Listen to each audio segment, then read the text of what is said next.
Magandang araw po, welcome po sa aking channel, Love9 TV. Patalasasan po, meron po ba kayong mga properties na napapabayaan or non-performing assets? Plan nyo ibenta, pero wala kayong oras sa pagbibenta nito. Kung ito'y pagkakatiwala nyo po sa amin, tawag lang po kayo sa aking numero, usap po tayo, gawin ko po ng video for free. Yes, libre po, wala po kayong babayaran. Tutulungan po namin kayong mabenta ang inyong property. Kami na po bahala sa marketing, sa boosting or paid ads.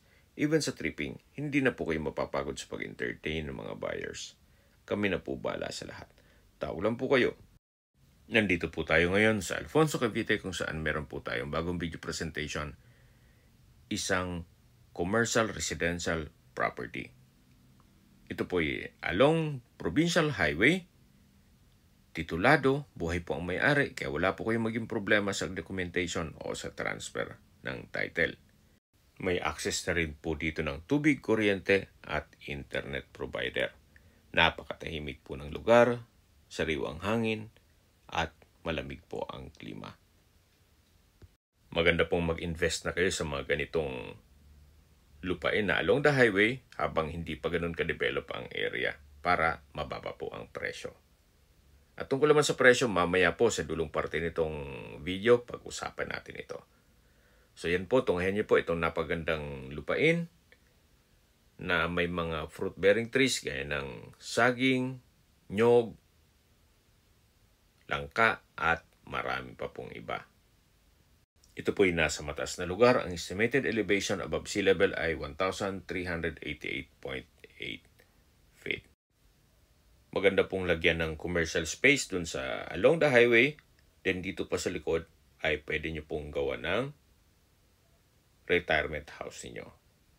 At least income generating po. Nasa dulong parte na po tayo nitong lupang binebenta. Yan po yung property line. At habang pinagmamasdan niyo po ito, pag-usapan natin ang distance, location at travel time. Mula po sa bayan ng Alfonso, ang distance is 3 kilometers at ang travel time is 8 minutes. Kumpleto na po doon gaya ng public market, groceries, convenience store, remittance center, drugstore, banks, schools, church, at hospital. Yan po yung lagi kong binabanggit sa aking video na dapat nyo i-consider sa paghanap ng property, yung meron pong malapit na hospital. Hindi ko naman po sinasabing sakitin kayo. Yan naman po for emergency purpose lang naman. At mula naman po sa bagong highway na Tagaytay Bypass Road, ang distance is 5.4 kilometers at ang travel time is 12 minutes. Mula naman po sa Welcome Arc Alfonso, along Tagaytay Nasugbu Highway, ang distance is 9.8 kilometers at ang travel time is 19 minutes. Mula naman po sa Tagaytay Rotonda, ang distance is 19.4 kilometers at ang travel time is 45 minutes. Kung manggagaling naman po sa Calac Silang Interchange, ang distance is 30.9 kilometers at ang travel time is 55 minutes. Mula naman po sa Manila o sa airport, ang distance is 65 kilometers at ang travel time is 1 hour and 56 minutes. Okay, sa presyo na po tayo. Binebenta po ito ni owner sa halagang 6,500 pesos per square meter. Ulitin ko po, ito po ay along Provincial Highway at titulado. Okay? Kung may mga katanungan po kayo, tawag lang po kayo sa aking numero. At sa mga kababayan naman natin nasa ibang bansa, meron po akong Telegram. Sa mga iPhone user naman may iMessage. Meron din pong Imo, Skype, Viber at WhatsApp. Same number lang po, 0917-316-3399.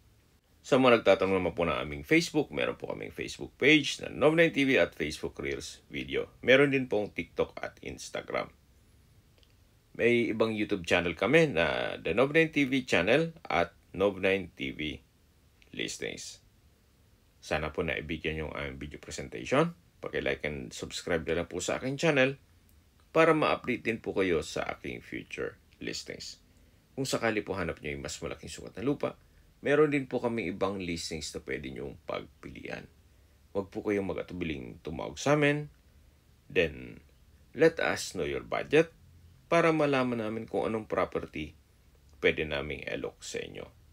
Sa lahat pong viewers, subscriber at nagtiwala po sa amin, salamat po sa suporta. Ingat po kayo lagi at yung pamilya. Maraming salamat po.